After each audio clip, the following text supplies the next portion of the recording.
when I get something that I would consider cool, it's usually cool for a specific reason. Now, in terms of computer parts, which is generally what I tend to focus on when I talk about cool stuff and things I like to buy with money, it usually fulfills a certain criteria of why it is cool. And that reason varies. That criteria changes every time. It's either cool because, for example, maybe it's cool because I'm not supposed to have it. Like, for example, this engineering sample 2695V3 14-core CPU from Intel and 32 gigs of engineering sample, DDR4 ECC memory registered, and this server board that cost like $400 to buy new, which I got on eBay from some guy who was probably not supposed to sell this. This is cool because, again, first of all, small channel, not supposed to have something like this. Usually you have to get sent something like this directly from a company. This is a really specific motherboard. And I was just lucky I was on eBay at the right time. And engineering samples, well, not technically supposed to be sold, but they are, usually on eBay. And I just got lucky that I got this engineering sample, and it was freaking cool. And that's what's cool about it, is that I'm not supposed to have it. Now, that's one reason. Another reason could be because it's weird. It's dumb. Why would anyone want it? Like this micro-ish ATX motherboard that has a 16-core Opteron in it. Like, who wants a single-socket Opteron board that's laid out like this with RAM on top and this weird cooler from Jingsha? This is a Chinese motherboard. Who would want this? Well, me. That's who. That makes it cool. It's weird. It's dumb. Why would anyone want this? It's such a weird product, but it allowed me to take an old processor that was practically useless, a 16-core Opteron, and give it new life. This thing can be useful. I can do things with it. It runs Windows 10, so things can be done with it. That makes this cool. Another thing is that it's powerful and also expensive, and also there's no reason I should have it, such as this Threadripper. Why would a small channel like mine even have a Threadripper, let alone two Threadrippers? That PC back there is a Threadripper 2nd gen, this is a Threadripper 1st gen, that's just sitting here doing nothing.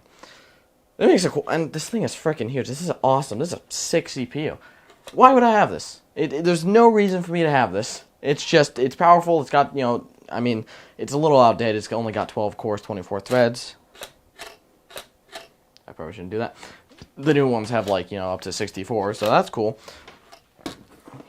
Or in the case of, like the Titan XP, it's a Titan XP. It's cool. It's also powerful. Probably shouldn't have it. Things like $600. Costs like $1,200 new. So, it's cool. But, this is more of a retail thing that anyone can just buy. Same thing with Threadripper. And finally, something can be cool because it's rare. It's interesting. It's hard to find. Like this GTX 1070 Katana. It's a single slot GTX 1070, which we'll actually be using in something related to this video today. And it's hard to find. I had to order it from eBay from France, and I actually had someone comment on my video who ordered from the same exact guy, which I thought was so interesting. And it's hard to find. Linus Tech Tips made a video on it, and therefore it became impossible to find.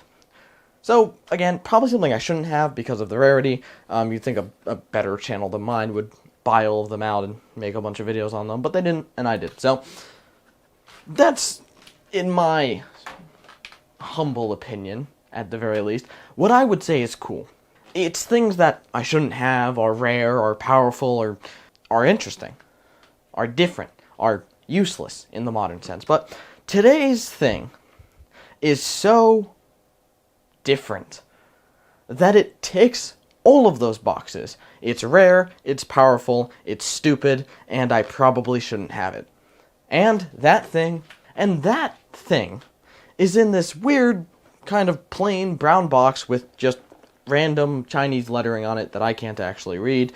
And that thing is, and a lot of you know where I'm going, probably because I most likely put it in the thumbnail.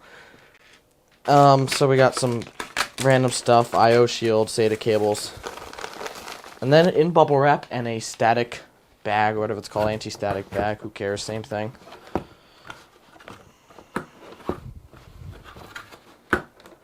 Oh my god, I literally can't get this box closed, there we go. We will find probably the most interesting thing I will have for a while.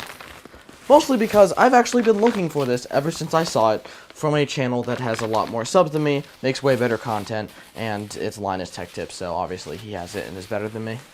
As well as some other channels that, again, are better than me, so of course they have it. But this is something different. Let's sit down. Alright, so in order to understand what this actually is, if you don't know, and many of you probably don't, we have to first talk about this. Now, this clearly, if you can't see, well, that sucks. Get a better camera. Oh no, I got thermal paste on the back.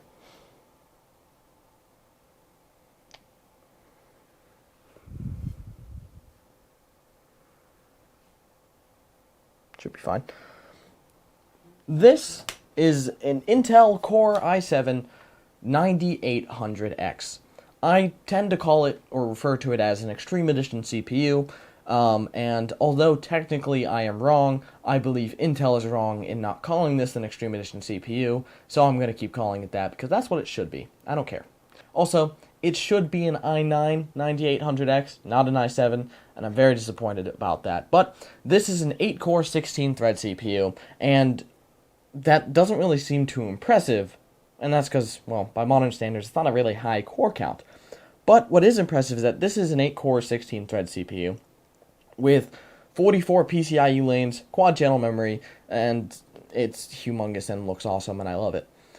Now, those things don't really mean much to someone like me, but I think it's cool. Now, what's special about the CPU? Nothing.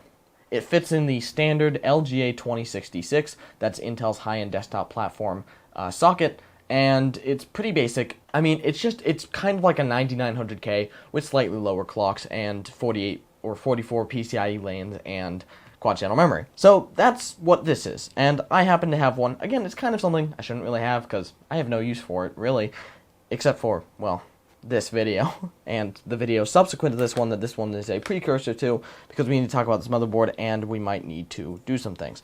So, what is this motherboard and what makes it so frickin' cool? First things first, let's just run through the list. I shouldn't have it. This board is extremely rare.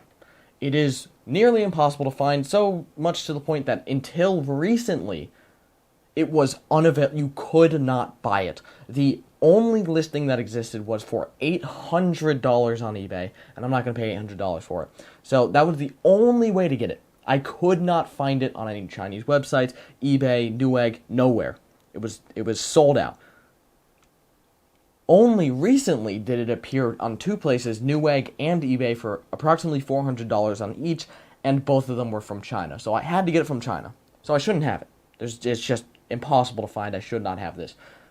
And again, that goes in with it's rare.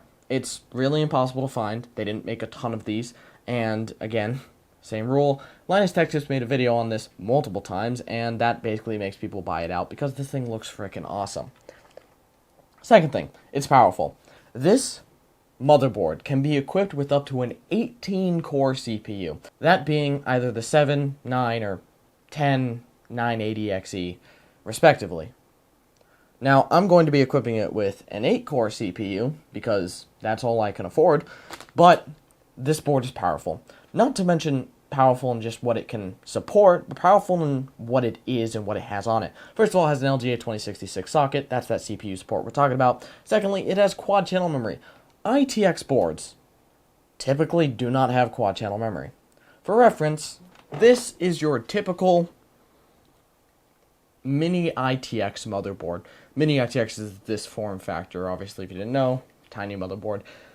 And it looks a little different from this motherboard, which is the ASRock X299E ITX, to be more specific. Now, what's different about it? First thing you'll notice, it only has 2 normal-sized RAM slots, which is typically fine. That allows you to get dual channel on a consumer CPU. In here is a socket LGA 1151, and inside that socket is a i7 7700. 4 cores, 8 threads, with a pretty bog standard Noctua low profile cooler. Not too many features. It does have a backside M.2 port, 1 singular PCI Express slot that allows you to use 20 lanes, so 16 and 4 PCIe lanes, which is about how many lanes a CPU a typical consumer CPU tends to have. It's got onboard Wi-Fi. It's pretty basic. So this is your standard board. How is that different from our ASRock board? Well, first things first, you'll notice it has no normal size RAM slots. Yes, these are 4 SODIMM slots. That takes the... Where is it? Where is my SODIMM? Those slots take this kind of memory. Yes, this is RAM. Same as those longer sticks of RAM, except it's this. This is typically laptop memory. This is the RAM that's usually found inside laptops.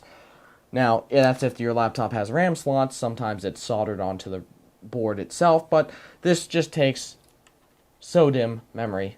I need to get more of it because this is my only stick and it's only 4 gigs. So, the reason it has that is because any ITX board, there is no such thing as an ITX board, to my knowledge, that has 4 full-size DIMM slots. There is no such thing.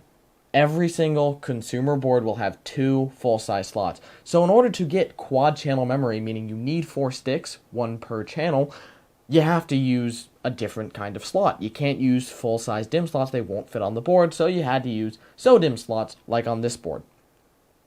Now, it's funny, because you would think, oh, it's got 4 SODIMM slots, but actually, this motherboard doesn't just have 4 SODIMM slots. It has an add-in board that takes up a side, so it has this little add-in board that takes up a SODIMM slot in the board. It actually has 5 standard SODIMM slots. Now, I'm sincerely doubting that this bottom slot can actually hold a SODIMM and connect to the CPU. I think it's just for this little backplane thing that has a M.2 slot on it, kind of like Asus's DIMM.2, except this is a SODIMM.2, and I think that name might be taken by Asus, but it is just a little M.2 slot. We will come back to that. So, we've got 5 SODIMM slots, 4 that can be used by memory, 1 for that little backplane, on the front side of the board. It also has another little backplane, add-in board, whatever you call it. I don't think it's a backplane, I think it's a daughter board, I guess you would call it. It has this little board right here that has your USB 3 and SATA connections, as well as what looks like a USB 2. Yes, it does, and a USB 2, and that screws in as well as connecting to a port on the board, which looks like standard M.2. So I wonder if I could take this out. It also could be OCP mezzanine, so I don't know. But that's pretty standard. So you got your basic connectivity. So a 16x PCIe slot, 4 SODIMM slots, this slot which takes up a M.2 slot for NVMe, so that's 4 PCIe lanes. We're up to 20. And this CPU has 44. So how do you use 44 PCIe lanes on an ITX board that can typically only have 1 PCIe slot, one 16x slot? Well, first things first, you start by getting an M.2 slot. So this is one M.2 slot, takes up 4 lanes. Perfect. That's up to 20 lanes out of 44. So if we turn the board to the back side, and I don't know if you see it from there, if you can't, I'm so sorry, except I'm not, you will see that there are 2 more M.2 slots, each one of those carrying a 4x PCIe signal for high-speed SSDs. That brings us to a total of 28. Now, the minimum CPU that this board supports does have 28 PCIe lanes, actually. And as far as I know, I believe that would be the 7800X. It is a 6-core CPU, and I believe that's the lowest end CPU this board supports. And that only has 28 lanes, therefore you'll be using all of your lanes. What is A and B? I don't know what A and B is. But as we have 44, we can't use all of them, but that's more than most ITX boards. And having those M.2 slots does actually allow us to have some pretty interesting connectivity. More about that later. So, that's really it. That's why this board is interesting. That's why it's cool, in my books. Because it fills up every slot. But this wouldn't be a real video if I didn't sit here and test it. Now, this video serves one thing. I've been sitting here waiting for hours now to test this board. Because, as I said, this is a 9800X. This board came out when the 7800X that I talked about was out, aka first gen Skylake X. This is a Skylake X refresh CPU. This is a 9800X. So it's from the 9th gen processors from Intel. This board officially, from boot, supports the 7th gen. So if this CPU doesn't work at boot with this motherboard, I will need to update the BIOS, which will be a huge problem as I don't have a first gen X299 CPU, Skylake X. So I will need to source one or borrow one from somebody. God knows who that's going to be, but hopefully it has a BIOS update from factory that will allow me to run this CPU. If not, we're going to have some unique problems. So, besides that, we're going to simply hook it up here. We're going to build it out on our little just desk, and then we're going to put it on my test bench and just pray that we at least get to BIOS and boot. So, this is a 4GB DIMM. I picked this up for $4 at Micro Center. It's 2400 megahertz. Standard 4GB DDR4 SODIMM. I didn't know when this motherboard was going to come in, so I didn't want to spend all the money and get all 32 gigs of SODIMM memory I was planning on getting, so I just picked up this 4 gig stick. I was like, it's $4? Why is it $4? Hopefully it's not broken, and then we cause a false scare. I don't actually know which slot to put it in, so I'll just put it in this one. And it's slots, and that's what I love about this. Typically, SODIMM slots are sideways, so you push them in and then push them down towards the board. I've done videos on this before about laptop stuff, so I'm not going to show it. But on here, it just slots in like normal DIMMs, just like that. I love that so much. That is my favorite feature of this board. I love SODIMMs. I love things where they're not supposed to be, like SODIMMs on a desktop board. So we're going to pop open our socket. Now this is standard LGA 2066. Looks like no bent pins, although it does have a socket cover, so I'm hopeful that it's at very least a newish board. Now hopefully, I don't actually know which way this goes in. I only have one other X299 board, and it goes in upside down. So I'm going to try that first. If I brick this board, I'm going to be very disappointed. Oh, the sounds. Although, seems to be in, or it's broken beyond repair. This is, oh, by the way, this is a CMOS battery coming out of the board. It did say something about not shipping with one, so I'm not actually sure if it's in there or not. We'll find out later when our clocks don't work. Now, cooler. So I have a cooler that we're going to be using later. Thank you, Asetek. But that's not for this video. That's for a different video, which is the basis for buying this whole thing, the future video. So I'm just going to basically use a standard Hyper 212 RGB from Cooler Master. Again, it would be really stupid to buy an ITX board and just use this giant cooler on it in a normal build. So again, this is just for testing purposes because it's already got the X299 LGA 2066 mounting on it from, because it was on that Xeon before. Hardware that I can replace, even if it's expensive, like with Threadripper, I'm not even this meticulous. Like, I'm legitimately scared about bricking this board by doing something wrong, whether it be, you know, like, I do have thermal paste on there, okay, good. Whether it be dropping my screwdriver where I shouldn't, or an IO shield, and, or using, I was going to use a graphite thin wall pad just for testing, but I don't want, this thing is conductive, and although it's highly unlikely, because if I just put it on right, it won't break anything, I'm taking no risk, because I can't easily replace this. I can't just throw more money at it. If I break a Threadripper, I can go on eBay and buy a new Threadripper. If I do this, I gotta go back to the Chinese resale, and it's gonna take weeks to get another one, because they gave me a special deal on shipping, where they're like, hey, accept this counter offer, and we'll ship with this different service, instead of the normal slow-ass 2 months Chinese service. So, I'm really hoping not to break this thing, and I'm really hoping I don't need a BIOS update, because if I need a BIOS update, this thing does not fit on my test bench at all. If I need a BIOS update, that's a huge issue. So, test bench, and then put this on top of it, because I will need a graphics card, and then, like that, connected. Alright, so here's the deal. If this doesn't boot, and we need a BIOS update, I'm going to be making a separate video where we attempt to reach out to other creators to let me borrow a 7th gen Intel Extreme Edition CPU, which is highly unlikely to happen, but I mean, if I paid for it and then they held the money until I sent it back, I'm sure someone would be willing to work with me, but let's get a graphics card. This is a perfect time to use this card. It's this card, and I'm, again, just testing for working. I'm not doing gaming performance yet. Oh my god. This whole thing is coming apart real quick. Perfect. And it only takes one 6-pin because it's weak sauce.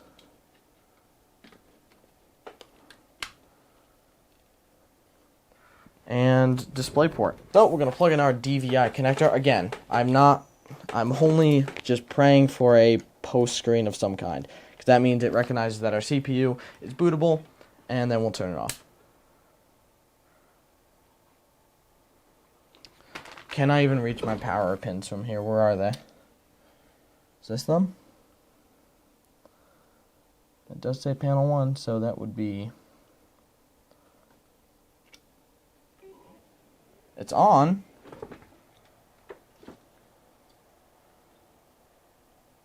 Screen. Screen. Screen. Screen. Screen. I'm not hopeful. Yes! Oh shit, I missed the BIOS. It should go... Yes! Have you ever seen me so happy? Oh man, that could have been so bad. If I needed a BIOS update, I would have to basically pray. Can we just check our temps real quick? Guys, this is great news. I'm just going to go ahead and turn this off. Don't even need to see temps or anything. It even recognizes my CPU. Yep, it recognizes cache size, DDR4 2400. So, that tells us that, well, we know our graphics card, RAM, and CPU, and motherboard are functional. Oh my god, I'm so happy. Oh.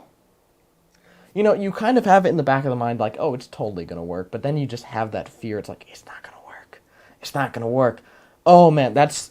You guys don't understand how relieved I am. Because, again, I mean, I've said it 50,000 times.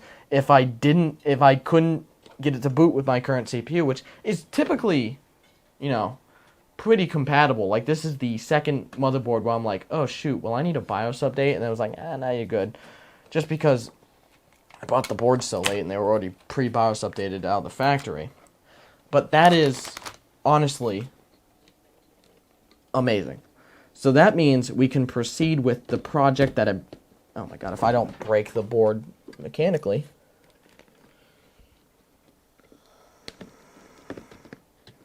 There we go. That means we can proceed with what is kind of my dream project right now.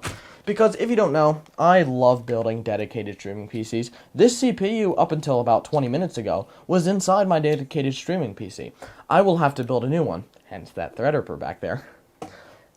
But once I finish this project, this will be back to being my dedicated streaming PC, but with a little bit of a twist, which we will talk about later in a different video. This thing is sick, and I am absolutely so happy. And I'm just so happy that I've got everything I need. I've got this, I've got my case, I do have to buy more RAM because 4 gigabytes of RAM just isn't enough for anything. Not even dedicated streaming, because Windows takes up half of that. But it is good. I just wanted to test. If I didn't have the SODIMMs out of all things, the thing I could just drive to Micro Center and pick up, I would be very disappointed. So, it works.